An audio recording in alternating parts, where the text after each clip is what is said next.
Pour gagner un peu de temps, nous allons demander directement à M. l'abbé Mbelou de prendre la parole.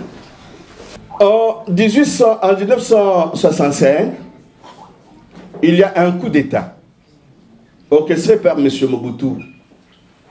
Qui a été derrière M. Mobutu? Est-ce le même qui a orchestré l'assassinat de Lumumba ou un autre? Quand aujourd'hui on étudie l'histoire, on voit que ce sont les mêmes. Et vous savez par exemple qu'au département d'État en 2014, des documents ont été publiés et les maîtres du monde reconnaissent avoir participé à l'assassinat de M. Patrice Emery Lumumba. C'est-à-dire plus de 50 ans après. En 1997,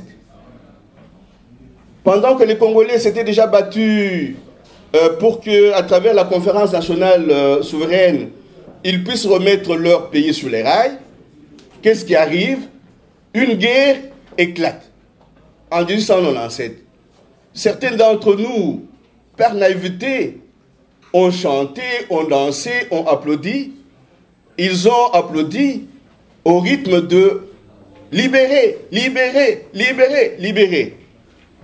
Aujourd'hui, plus de 20 ans, ou plus ou moins 20 ans après, nous nous rendons compte qu'il n'y a pas eu libération, il y a eu au contraire néocolonisation, occupation, mise du Congo sous tutelle. Mais quand vous relisez certains discours de Lumumba, vous vous rendez compte que les mêmes qui ont été à la base de son assassinat en 61 ont été derrière le coup d'État de 65 et qu'ils ont orchestré la guerre de prédation et d'agression de 1997. Alors, pourquoi devons-nous inventer notre imaginaire? Parce que, au lieu d'identifier cet autre à travers ses méthodes et ses guerres permanentes et sa guerre raciste permanente, nous devenons ses larbins. Et c'est là que, en réfléchissant un peu, on est étonné. Lui qui est une pieuvre qui a plusieurs têtes, nous fait la guerre, nous pille, nous tue, et nous l'appelons à notre secours comme pompier. J'ai dit, à ce niveau-là, nous ne réfléchissons pas bien. Pourquoi? Parce que plusieurs d'entre nous ont peur de pouvoir lui dire, non, monsieur, c'est vous qui nous faites la guerre. Vous êtes une pieuvre. Vous avez plusieurs têtes. Voilà ce que vous nous menez comme vie depuis 1885. Qu'est-ce que vous cherchez? Vous voulez prendre nos matières premières, vous voulez prendre nos terres. Mais négocions en face à face. Pourquoi passez-vous par des sous-fifres, par des proxys, pour nous tuer? Je ne sais pas si vous vous réalisez que nos morts se comptent à plusieurs millions. On est à plus de 10 millions aujourd'hui. Monsieur l'abbé Mbelou, vous venez de faire une communication dans le cadre de la conférence de la Pareco. Pour ceux qui n'étaient pas là, si vous devriez résumer cela en quelques minutes, que diriez-vous? Je dirais tout simplement que le temps que nous avons mis à sortir de la pensée néocoloniale est suffisant. Il est temps que nous puissions inventer un autre imaginaire, c'est-à-dire une autre manière d'approcher le monde, d'approcher l'autre dans sa diversité, et puis faire cela en nous appuyant sur nos traditions et nos cultures, tout en restant ouvert à l'interculturalité, qui est le lieu du donner et du recevoir. Comme on dit, la plus belle fille du monde ne donne que ce qu'elle a. Si nous, en tant qu'identité, nous appuyons sur nos traditions et nos cultures, et puis nous ouvrons aux autres, nous pouvons répondre à ce rendez-vous du donner et du recevoir. J'estime que c'est la meilleure des choses à faire. Cela peut aussi aider notre pays à pouvoir avancer. Nous ne pouvons pas avancer qu'avec les idées des autres. Nous avons une tradition et une culture très riche Et nous pouvons, tout en dialoguant avec nos pères de l'indépendance, essayer de voir comment recréer une pensée propre à nous pour pouvoir aider notre pays à sortir du bourbier où il est engouffré aujourd'hui. Et la situation où nous sommes, pensez-vous que la situation de non-État de notre pays a contribué à cela? Si oui, et que faire pour que l'État se réapproprie finalement ses devoirs régaliens? Ah voilà, l'État comme une communauté politique organisée a à s'assumer pour pouvoir refonder l'école, refonder l'université, replacer les églises sur des bases saines. Mais la situation dans laquelle nous nous trouvons aujourd'hui est une situation d'État failli, d'État manqué. Donc, avant cette refondation, des lieux d'individuation, des lieux d'identification, des lieux de collectivisation, il est important que l'État soit d'abord lui-même refondé sur des bases saines. Voilà pourquoi nous en appelons à un État qui soit à la fois social et ouvert au bonheur collectif partagé. Un État qui aurait comme matrice organisationnelle la solidarité, la coopération, la réciprocité et le conflit non meurtrier, parce que nous estimons que le conflit, comme lieu d'échange des points de vue divergents, devrait nous aider à pouvoir arriver à des compromis, à pouvoir faire des concessions, tout en laissant un désaccord refondateur de notre débat. Donc le débat doit pouvoir être permanent parce que toutes nos populations, c'est ainsi que je fais allusion à ce qu'on faisait dans nos villages, que j'ai appelé Massamba Kanila Palabre, tout le monde doit pouvoir participer au débat, émettre ses points de vue, participer aux décisions qui sont prises, de façon que la constitution politique de nos collectifs citoyens, de notre pays, ne soit pas réservée à une petite clique d'hommes ou de femmes qu'on appellerait politiciens ou politiciennes. Et un dernier mot par rapport à la façon dont vous avez ressenti le contact orateur public aujourd'hui. Le contact m'a paru être raisonnable, rationnel. Je me rends compte que de plus en plus, nos populations, nos concitoyens, nos concitoyennes comprennent le problème face auquel le pays est placé et ils ont besoin de pouvoir être orientés pour que ce pays-là sorte de l'occupation et de la mise sous tutelle où il ploie aujourd'hui. Je vais devoir passer le micro au deuxième intervenant, M. Kerwin Maïzo, qui va vous exposer. Merci. Alors, le titre qui m'a été assigné, c'est l'autopsie du conclave de Genval. Pourquoi Bruxelles et pas Kinshasa? Les dessous d'une messe noire. Donc, c'est un cas pratique. Et l'abbé Mbelo avait la chance de parler des personnes qui sont décédées. Il a parlé de Mobutu, il a parlé de Lumumba, il était beaucoup plus à l'aise parce que ce sont des personnalités historiques. Moi, j'aurais la lourde responsabilité de parler des personnes qui sont vivantes. Et parler des personnes vivantes dans un environnement où citer les noms de quelqu'un peut vous exposer à toutes sortes d'infamies. Heureusement que j'ai la carapace. Parce que si je devais me plaindre ou si mon téléphone pouvait témoigner, vous verrez que sans la vaccination psychologique, je serais peut-être déjà terminé.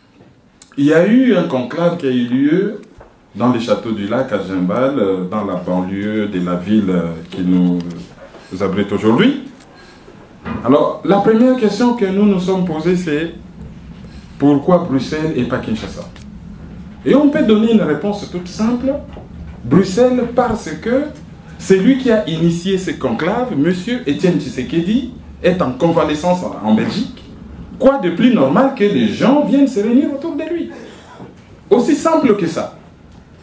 Mais si on pose une deuxième question, est-ce que c'est bel et bien M. Tshisekedi qui est l'initiateur de ces conclaves. Alors là, la question pourquoi Bruxelles et pas Kinshasa a tout son sens. Et du coup, on voit que au-delà du problème apparent, il y a des enjeux cachés. Et par rapport à ces enjeux cachés, lorsque nous les scrutons, ces enjeux-là vont-ils dans le sens des intérêts du peuple congolais ou c'est des enjeux qui blessent les intérêts du peuple congolais? Cette deuxième question nous amènera à parler de ce qui est caché, parce que nous disons une convocation apparente, donc il y a des dessous de cartes qui sont cachés et que nous pourrions révéler à la suite d'une analyse intellectuelle. Lorsque j'ai examiné ces conclaves, la première idée qui m'est venue en tête, ce sont des parallélismes qu'il y a entre l'histoire politique actuelle du Congo et l'histoire passée du Congo. Parce qu'un peuple qui n'apprend pas de son histoire est condamné à la revivre. Nous allons remonter il y a quelques années. Nous sommes en 1997, j'étais à Kinshasa. L'AFDEL arrive avec Laurent Désiré Kabila. Laurent Désiré Kabila a qualifié l'AFDEL de conglomérat d'aventuriers.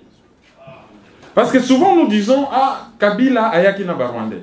C'est faux. Conglomérat d'aventuriers, c'est-à-dire Rwandais, Ougandais, Burundais, Érythréens, sous-traitants, avec derrière eux les commanditaires, les Américains, les Canadiens, consorts, sont venus avec Kabila. Kabila n'est pas venu avec ces gens-là. Et quel rôle lui a-t-il joué? C'était nous faire accepter les projets. Lui, c'était une espèce de passeport. Si on avait mis à la tête de ces mouvements, je ne sais pas moi, un citoyen rwandais connu ou un sud-africain, les Congolais allaient dire non, nous ne les connaissons pas. Pourquoi les Congolais, au-delà du fait qu'on avait commencé à abhorrer Mobutu, pourquoi les Congolais ont-ils accepté l'arrivée de l'AFDEL au Congo? C'est tout simplement parce que devant, il y avait un fils du pays. Et lorsque ça calait entre Kenge et Kinshasa, qu'est-ce qui nous a été dit par un grand politicien du pays? Ah, c'est notre frère, acceptez-le. C'était lui le passeport. Soki Kabila, Laurent Désiré Kabila, Azalaka Liboso ya AFDEL, ba Congolais, ba ngaki bandimana bango, kopwana te. Et là, on est en train de revivre l'histoire. Un projet similaire au projet AFDEL, il faut qu'il y ait un Congolais populaire, respecté à la tête, pour que nous avalions la pilule. Lorsque l'AFDEL arrivait, les Occidentaux, ils ne vont pas s'afficher directement. Hein. C'est la société American Mineral Field qui s'est cachée derrière pour financer la rébellion. La deuxième personne qui a financé la rébellion, il avait 19 ans à l'époque. Il s'appelle Dan Gettler. Il a fait un appel de fonds et il a récolté à peu près 30 millions de dollars pour financer la rébellion. Les documents existent. Et suivez l'histoire de Dan Gettler, Hanson et frère, Monsieur Levi Tempelsman, hein, il s'appelait comme ça. Et tous ils se connaissent, hein. Ils viennent tous du même milieu, tous ils se connaissent, ils avaient un projet. C'est ainsi que, officiellement, avant les États-Unis, ils faisaient les choses directement. La CIA, il va, il règle les problèmes, vous criez, ce n'est pas leur problème. Mais maintenant qu'il y a les réseaux sociaux, l'opinion politique mondiale est devenue un peu plus sensible à certaines choses par rapport aux réseaux sociaux, ils sous-traitent en passant par les ONG, les multinationales ou certaines personnalités sans que l'infrastructure officielle ne s'affiche ouvertement. Donc, premier parallélisme, AFDEL avec le conclave de Genval. Deuxième parallélisme qui n'en est pas un, mais beaucoup de gens en ont parlé, ils ont dit, nous avons fait la table ronde à Bruxelles, pourquoi pas un conclave à Bruxelles pour sortir les pays de l'ornière. Parce qu'avant, les pays étaient colonisés. Nous sommes venus à Bruxelles pour une table ronde. Maintenant que le pays est néocolonisé, nous venons à Genval pour libérer le pays. Ça, c'est un argument qui ne tient pas la route. Il faut comparer les choses comparables. Pour la table ronde de Bruxelles, il y avait deux camps, les colonisés et les colonisateurs. Il n'y avait pas d'intermédiaire. Il fallait choisir soit Kinshasa chez la partie faible, les colonisés, ou Bruxelles chez les colons, la partie forte. Et c'est le plus fort qui a gagné, vous vous déplacez, vous venez à Bruxelles. On discute face à face. Si vous regardez Genval, c'est les Congolais se réunissent entre eux.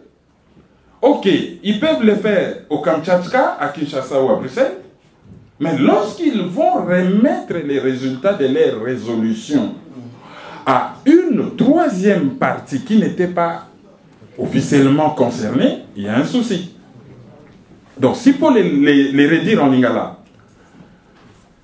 table ronde, il y a Bruxelles, et ça qui entre guillemets, banoko, na biso bato bango banyoko laki. Donc, vous voyez que ça, soit na Kinshasa, soit na Bruxelles. Intermédiaire à Zalakité.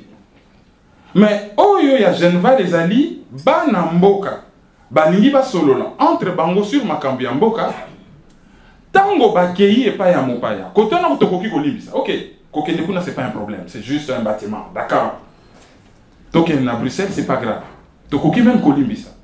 Mais lorsque vous prenez les résultats de la résolution Nabinon, vous avez une troisième personne, mais vous avez ici vraiment syndrome, il y a l'arbre. Syndrome, il y a l'arbre. Alors, revenons maintenant à la table ronde. Lorsque nous avons négocié avec les colons, qu'est-ce qui s'est passé? Ils se sont dit, ah, ben, ils veulent leur indépendance. Le 4 janvier 1959, Mobutu et Bimi au Kokate. Les Belges se sont dit, ceux qui ont résisté et qu'au bout, nous allons tout perdre. Et nous, là, nous montons sur un train en marche. Donc, quand tu as un train et tu diriges le train et la direction, et comment ils ont orienté les trains? Deux tables rondes. Table ronde politique et table ronde économique. Parce que ce qui les intéresse, ce n'est pas nous. Ce n'est pas que nous soyons en bonne santé, bien éduqués, non. Ce qui les intéresse, c'est l'économie. Alors, table ronde politique, papoter, vous allez faire vos partis politiques, vous allez parler des politiques, vous allez avoir une constitution, et dans la constitution, on ne sait même pas juridiquement déterminer quel régime. Ils ont inventé un régime bizarre que les constitutionnalistes s'appellent régime des assemblées. Ce n'était pas un régime parlementaire ni présidentiel, c'était un régime quand même un peu compliqué qu'ils ont inventé. Vous allez faire vos attestations de naissance, vos mariages, ça c'est pas leur problème. Les Noirs vont se gérer entre eux. Revenez pour la table ronde économique, où nos parents ont été roulés dans la farine, comme des gamins.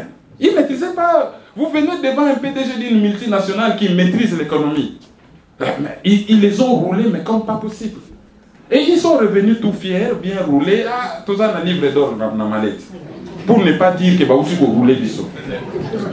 Et qu'est-ce qui s'est passé? Il s'est passé que Lumumba qui a osé réclamer l'indépendance intégrale, c'est-à-dire politique, économique et tout ça, il s'est fait assassiner. Vous réclamez l'indépendance politique, on peut comprendre. Mais lorsque vous réclamez l'indépendance économique, on vous assassine.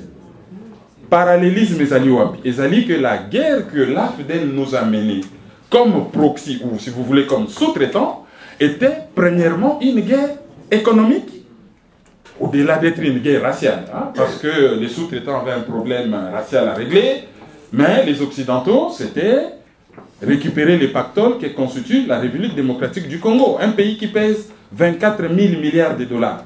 Alors, il ne faut pas qu'il y ait une révolte, il ne faut pas que les Congolais ramènent leur solution. La solution, c'est une solution en douce. Mais pour faire accepter aux Congolais cette solution en douce, il faut mettre devant qui? Un Congolais. D'où le forum de Genval, les conclaves de Genval. Regardez les participants. On nous dit qu'il faut réunir les forces acquises au changement et les forces sociales. N'oubliez pas, il y a eu une conférence à Gorée, au Sénégal. L'île de Gorée C'est un des endroits en Afrique qui symbolise l'histoire des Noirs dans le monde. C'est là où on nous prenait pour aller nous vendre en Amérique. Ils se réunissent à Gorée. Là, ils ont rassemblé les partis politiques et la société civile pour créer un front citoyen. Citoyen, ça vient du mot civil. On ne peut pas créer un front citoyen en mettant ensemble les partis politiques qui ont pour objectif la conquête du pouvoir et la société civile. C'est impossible. Donc après l'échec de ce qui s'est passé à Gorée, on a juste... C'était une question de sémantique. On a juste changé de vocabulaire. Pour dire les partis politiques, on dit les forces politiques acquises au changement. Et pour dire société civile, on dit force sociale. Autrement dit, Genval, c'est Gorée bis. Et regardez qui était à Genval. Politicien acquis au changement. Un ancien rebelle, un ancien agresseur du M23. Un ancien génocidaire. Un député en exercice du PPRD officiellement en soins médicaux en Europe. Membre fondateur du PPRD, président de la jeunesse du PPRD. À l'intérieur comme opposant. À l'intérieur. Et la liste n'est pas exhaustive. Pensez-vous que de ces galimatias, quelque chose de bon peut sortir? Il est plus que temps pour le peuple congolais de scruter son élite intellectuelle et ses leaders politiques pour s'interroger sur la crédibilité des uns et des autres et leur véritable capacité d'arrêter leur descente aux enfers d'abord et de les conduire ensuite à bon port. En examinant les 20 années d'agression et de déstabilisation de notre pays et en s'appuyant sur le travail de titans abattus par la résistance congolaise et particulièrement par le travail d'éveil patriotique réalisé par le président national de la PARECO, M. Honoré Ngwanda, chaque Congolais aujourd'hui est en mesure de déceler le degré de duplicité, d'ignorance ou d'inconscience des acteurs politiques congolais qui se sont relayés année après année pour leur proposer des solutions prétendues capables d'apporter la paix, la démocratie et la prospérité. Combien sont-ils à avoir posé le bon diagnostic sur la crise que traverse la RDC? Combien sont-ils à avoir dénoncé, combattu l'occupation et le processus de balkanisation en cours dans notre pays? À Sun City, Lusaka, Gaborone, sur l'île de Gorée et encore maintenant à Genval.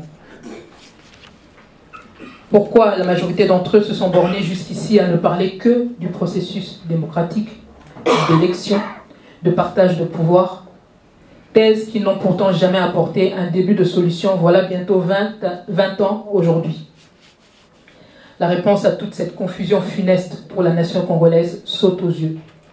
Cette élite, cette classe politique qui aurait dû servir d'éclaireur, de leader d'opinion, de visionnaire, etc., est comme frappée d'amnésie, parfois totale, parfois sélective, parce qu'elle est victime de sa cupidité morbide et de son aliénation mentale. Cette aliénation qui a gangréné leurs pensées et leur langage les condamne à agir au détriment des intérêts des Congolais, en mettant systématiquement notre pays à la merci de leurs intérêts individuels, ainsi que ceux de leurs mentors à l'extérieur de la RDC. Appuyés par les médias mensonges, ils se sont évertués à faire croire à maintes reprises aux Congolais que leurs bourreaux, les vrais instigateurs de la crise actuelle, sont leurs bienfaiteurs, qu'ils appellent affectueusement décideurs. Ils trompent ainsi le peuple en lui promettant que ces décideurs leur viendraient en aide, alors que ceux-ci n'ont jamais privilégié que leurs propres intérêts. Devenus pour la plupart des experts en sophisme, ils sont parvenus à endormir le peuple congolais avec des recettes erronées pour la résolution de la crise. Ils ont ainsi, par leur collaboration, permis au processus d'occupation et de balkanisation de notre pays de progresser et d'atteindre aujourd'hui son objectif final. Aujourd'hui, la RDC est plus que jamais menacée, comme le démontre la messe noire du Tutsi Power à Gisenyi, la messe noire qui s'est tenue à Gisenyi les 25 et 26 juin dernier. Cette classe politique qui dépend du bon vouloir de ceux qui leur ont donné le pouvoir en les intégrant dans ce régime d'occupation ne pourra jamais défendre les intérêts du peuple congolais. Face à eux, ils tentent de se faire passer pour des leaders politiques crédibles, mais dans l'esprit de leurs mentors étrangers, ils ne sont que des simples rabatteurs. J'ai bien dit rabatteurs, des pions et des vulgaires marionnettes. Ils ont pour unique mission de donner aux Congolais l'illusion de vivre dans un pays en voie de démocratisation. Ils ont mission de détourner le peuple congolais et de l'orienter dans le sens des intérêts des ennemis de la RDC, qui ont décidé de la faire disparaître de la carte du monde. Ainsi, ceux qui devaient être les gardiens du peuple contre les prédateurs extérieurs sont devenus plutôt leurs meilleurs complices et alliés. Pour en sortir et sauver la RDC, notre jeunesse en particulier doit rompre ce cercle vicieux qui condamne notre peuple à attendre vainement des solutions de la part de ceux qui sont en réalité les causes premières de ces souffrances. Notre jeunesse doit déclarer toute cette classe politique congolaise qui parle encore aujourd'hui d'élections, de dialogue ou de transition démocratique. Notre jeunesse, disais-je, doit la déclarer définitivement disqualifiée. La jeunesse congolaise doit sortir de la manipulation à la fois de la classe politique congolaise qui a composé avec les occupants ou leurs mentors et les médias qui entretiennent l'aliénation mentale de notre peuple. Car si la jeunesse en particulier, ou les Congolais en général, ont la véritable vision du combat à mener pour la libération de la RDC et de l'occupation, ils sortiront du complexe du Larbin dont est victime la classe politique congolaise. Ils n'iront plus vers leurs bourreaux en les appelant décideurs. Ils feront honneur à ceux qui, avant eux, ont versé leur sang ou se sont battus pour qu'à notre tour, nous puissions jouir de la terre de nos ancêtres en toute liberté.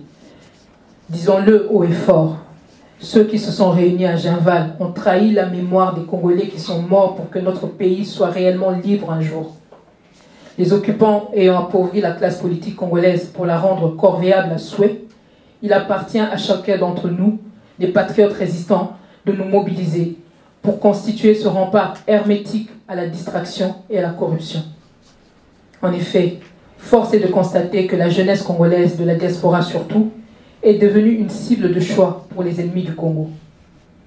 Plusieurs groupes ont été infiltrés et sont manipulés pour continuer à servir de courroie de transmission aux thèses des occupants.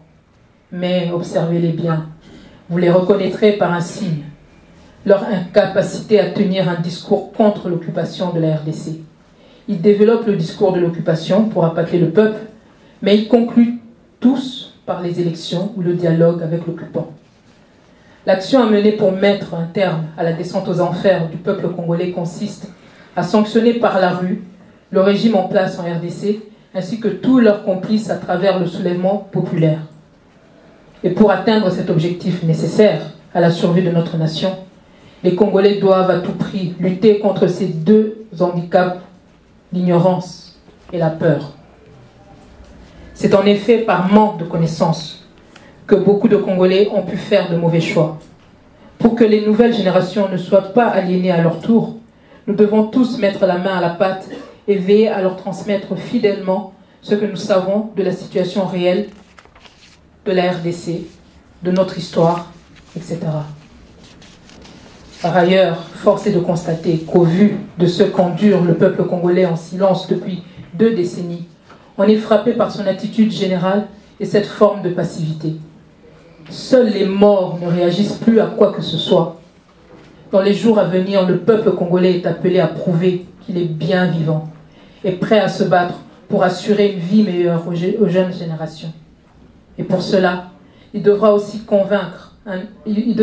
vaincre un autre handicap, la peur. Nous devons tous nous rappeler constamment que ce n'est pas grâce à nos craintes que la RDC sera sauvée, mais plutôt grâce à notre courage et notre détermination à affronter nos ennemis, quoi qu'il nous en coûte. Pour que la situation de notre peuple évolue favorablement, nous devons tous constituer les maillons de cette chaîne durable et solide, prête à nous battre pour la RDC. Concrètement, la Pareco aujourd'hui travaille en silence sur le terrain, où nous avons accentué le travail de mobilisation tous azimuts de toutes les couches de la population. Ce travail, qui exige beaucoup de discrétion, se poursuit inlassablement et nous appelons chaque patriote résistant congolais à y participer. Peu nous importent les ricanements et les moqueries de certains Quant à la réalité du travail que nous menons, nous avons l'habitude. Quand nous parlions de l'occupation il y a plus de 10 ans, on se moquait aussi de nous. Mais aujourd'hui, on ne compte plus le nombre de Congolais qui ont adopté notre discours. C'est donc avec force et détermination que nous sommes ici pour recuser les résolutions des égarés de Genval.